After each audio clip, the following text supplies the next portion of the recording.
सूचना प्रौद्योगिकी का कार्य नहीं है। देखो ये सब प्रश्न अधीनस्थ सेवा चयन बोर्ड से मैंने उठाए हैं, मतलब आपको एक आउटलाइन दे रहा हूं कैसा प्रश्न आया है। तो सूचना प्रौद्योगिकी आईटी का कार्य क्या नहीं है, प्रोसेस ऑफ डाटा इसका कार्य है, कम्युनिकेशन ऑफ डाटा इसका कार्य है, कलेक्शन ऑफ डाटा इसका कार्य है, रेगुलेशन बनाना, नियम बनाना सरकारों का काम है, सूचना प्रौद्योगिकी का काम नहीं, यानी डी ऑप्शन यहाँ पे क्या है, गलत है। तो सीपीयू का भाग नहीं है। देखिए सीपीयू प्रौद्योगिकी के आधार में आता है। अब सीपीयू से प्रश्न पूछ सकता है, माइंड में इमेजिन करके चलो हर चीज को। मैं कहता हूं कम समय में बहुत चीजें तैयार हो सकती हैं, बजाय कि आप बहुत टेंशन में हैं, पता नहीं क्या हो रहा है सर, क्या पढ़ेंगे क्या नहीं करेंगे। थोड़ा सा मैंने कहा था कि 10% योजना बना लो, 90% कार्य आसान हो जाएंगे। क्यों हो जाएंगे? इस समय तुम 14 घंटे पढ़ रहे हो, इसका मतलब जरूरी नहीं सिलेक्शन हो जाएगा। इस समय तुम 6 घंटे पढ़ के भी पॉजिटिविटी के साथ तुम्हें लेना क्या है वो बड़ी इंपॉर्टेंट है। अब सीपीयू प्रश्न आ रहे हैं, सीपीयू का क्या प्रश्न आ सकता है? सीपीयू के भाग पे 3-4 प्रश्न पूछे हैं ऐसे, मैंने एक के प्रश्न शामिल किया, मतलब एक आइडिया दे रहा हूं आप लोगों को। अर्थमेटिक लॉजिक यूनिट क्या है, इसके ऊपर प्रश्न पूछ सकता है, ये एलयू किसका पार्ट है।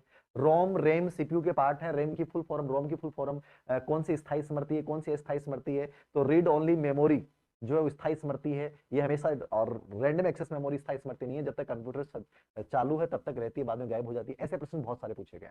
तो थोड़ा सा मेरी भाषा को अपने आप नोट्स में अपने माइंड में फीड कर लेना। सीयू कंट्रोल यूनिट किसका पार्ट है? सीपीयू का पार्ट है। मॉनिटर, मॉनिटर इसका पार्ट नहीं है, मॉनिटर एक आउटपुट डिवाइस है। सर कृत्रिम बुद्धि का संबंध किस विधि से माना जाता है, किस पीढ़ी से माना जाता है, किस पीढ़ी से? ये प्रश्न 3 बार रिपीट हुआ है इसमें। अभी जो सीईटी एग्जाम में आया है, एक तो ये प्रश्न 3 बार रिपीट हुआ है कि इसका संबंध किस पीढ़ी से है, इसका संबंध पंचम पीढ़ी से है। ये प्रश्न भी बहुत आए हैं। इन 4-5 प्रश्नों को मैंने एक साथ एग्जाइन किया, जिससे एक आइडिया लग जाए कि ऐसे प्रश्न पूछे जा रहे हैं इस टॉपिक में से, ये इसी फर्स्ट टॉपिक से रिलेवेंट है। यूएसबी, यूनिवर्सल सीरियल बस, ठीक है, इसका बहुत बार प्रयोग किया था। एक पीडीएफ की फुल फॉर्म भी पूछी गई है, पीडीएफ की फुल फॉर्म, यूएसबी, ठीक है, एमपीजी की फुल फॉर्म, सीडी की फुल फॉर्म, डीवीडी की फुल फॉर्म, ठीक है ना। ये सब चीजें बहुत पूछी गई हैं, तो इनको हल्का सा देख लेना, किताब में डाल रखे, मैं चर्चा नहीं करूंगा। वैक्यूम ट्यूब का संबंध प्रथम पीढ़ी से, प्रश्न 3 बार रिपीट हुआ वैक्यूम ट्यूब, यानी प्रथम वैक्यूम पीढ़ी प्रथम पीढ़ी, प्रश्न बहुत बार आया है। परम, इसमें प्रश्न अधीनस्थ सेवा चयन बोर्ड में 3 बार प्रश्न पूछा गया है। परम भारत का प्रथम सुपर कंप्यूटर। डी सभी तो पूछे गए। तो जितनी भी उच्च स्तरीय भाषाएं हैं उन सबके नाम याद रखने। बेसिक, ठीक है ना, बेसिक की फुल फॉर्म देख लेना, बेसिक कौन सी भाषा उच्च स्तरीय भाषा ये देख लेना, ठीक है ना।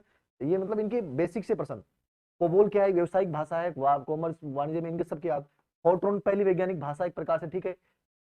एएससीआई, अब इस एएससीआई भी प्रश्न पूछे गए हैं 2। एक तो सीट एग्जाम में भी आया है, इसकी फुल फॉर्म पूछ जाती है American standard code for information interchange, शायद ही होता होगा, ठीक है ना। तो इसकी फुल फॉर्म, ये उच्च स्तरीय भाषा नहीं है, याद रखना। बहुत गजब होगा। कंपाइलर क्या है?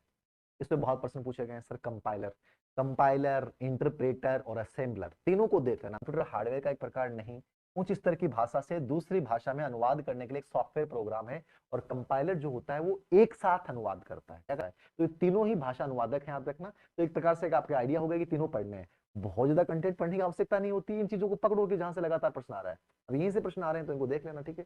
सिस्टम सॉफ्टवेयर ये नहीं है, ठीक है। सिस्टम सॉफ्टवेयर आपके विंडोज वगैरह सब सिस्टम सॉफ्टवेयर होते हैं। जीयूआई, ग्राफिक्स यूजर इंटरफेस, ठीक है। ये सिस्टम सॉफ्टवेयर एक तो नॉन जीयूआई होता है, एक जीयूआई आधारित होता है। जैसे एमएस डोस था वो जीयूआई, देख लेना। इसमें बहुत प्रश्न पूछे गए। मालवेयर क्या है? अभी सीटी एग्जाम में प्रश्न आया था, इससे पहले भी लाइब्रेरी वगैरह एग्जाम में पूछा गया। मालवेयर अधीनस्थ सेवा। मॉलवेयर क्या है? एक सॉफ्टवेयर जो कंप्यूटर की सुरक्षा को नुकसान पहुंचाता है, सीधा सा प्रश्न है। मॉलवेयर क्या है? ये सॉफ्टवेयर है। ऐसे प्रश्न आरपीएससी में बहुत पूछे गए हैं। वायरस है, ठीक है। तो ये आप याद रखना। ओपन सोर्स सॉफ्टवेयर क्या होता है? स्पेशली लिनक्स को माना जाता है। थे दोनों 4 और 5 तारीख को। पहले वाले सीटी जो स्नातक वाले थे उसमें भी खूब सारे प्रश्न थे रैम रोम पे, और आरपीएससी ग्रेड फेस्ट में भी खूब सारे प्रश्न हैं। तो ये आधार में आता है, याद रखना, सीपीयू से संबंधित। इसमें फुल फॉर्म पूछता है तो फुल फॉर्म देख लेना। एसडी रैम के synchronous dynamic random access memory, ठीक है, ये अभी जस्ट आया है। Double E PROM, electrically erasable programmable read only memory, ये भी आया हुआ है। प्रोम क्या है? Programmable read only memory. एक सिर्फ ई प्रोम भी होता है, इरेजेबल इलेक्ट्रिकल नहीं होता उसमें, ठीक है ना। एक हार्ड डिस्क क्या है? हार्ड डिस्क रैम का प्रकार नहीं है, हार्ड डिस्क सेकेंडरी डिवाइस में होती है। सेकेंडरी डिवाइस क्या है? हार्ड डिस्क है, सीडी है, डिवाइड आपके डीवीडी है, पेन ड्राइव है, ठीक है। ये सब क्या है? सेकेंडरी मेमोरी के अंतर्गत आते हैं, तो इसको याद रखना। एक केस में है अधीनस्थ सेवा चयन बोर्ड द्वारा, तो हो सकता है आपके सामने आ जाए। Okay, okay.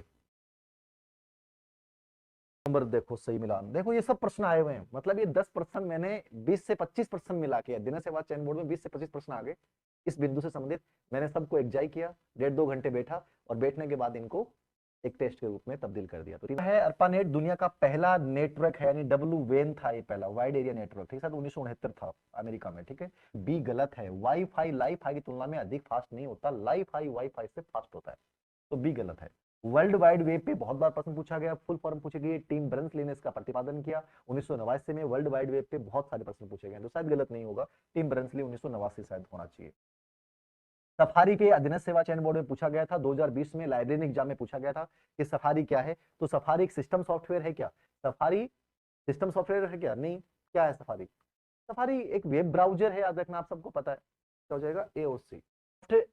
As Mozilla Firefox Internet Explorer internet browser में, वेब ब्राउजर में शामिल है, ठीक है ना, इंटरनेट ब्राउजर या वेब ब्राउजर में शामिल है।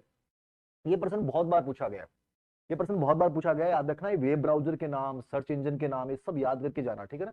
ये इंटरनेट, क्योंकि इंटरनेट सूचना प्रौद्योगिकी के आधार में आएगा, तो इसको देख लीजिएगा, ठीक है ना। ये माइक्रोसॉफ्ट एज के, मोजिला फायरफॉक्स का, internet Explorer internet web browser में शामिल है। यूनिफॉर्म रिसोर्स लोकेटर इंटरनेट का पता बताता है, मतलब उस वेब पेज का आपको स्पेशली एड्रेस बताता है। इसकी फुल फॉर्म में पूछता है, यूआरएल की फुल फॉर्म क्या है? तो यूआरएल की फुल फॉर्म बहुत बार पूछी गई, 6 या 7 बार ये प्रश्न पूछा गया है, यूआरएल। एक आईपी एड्रेस में 4 बाइट्स होते हैं, ये जस्ट अभी प्रश्न आया था, शायद सीईटी के कोई पेपर में था। एक आईपी एड्रेस में, जो एक प्रकार से इंटरनेट आपका प्रोटोकॉल नियमों का समूह होता है, इसमें 4 बाइट्स का इस्तेमाल होता है, ये प्रश्न भी पूछा गया, तो ये आपके दिमाग में रहेगा। हाँ, इंटरनेट नेटवर्क ऑफ नेटवर्क कहलाता है, ये प्रश्न भी आरपीएस में पूछा गया है, और अधीनस्थ सेवा चयन बोर्ड में भी पूछा गया अभी, इंटरनेट नेटवर्क ऑफ नेटवर्क कहलाता है, ठीक है ना। तो ये सभी सही है भाई, ये सभी सही है, तो इनको देखना ना, डी सभी। ये 10 प्रश्न थे, और सूचना प्रौद्योगिकी के आधार में कैसे प्रश्न आते हैं ये बताने का मैंने एक प्रयास किया है।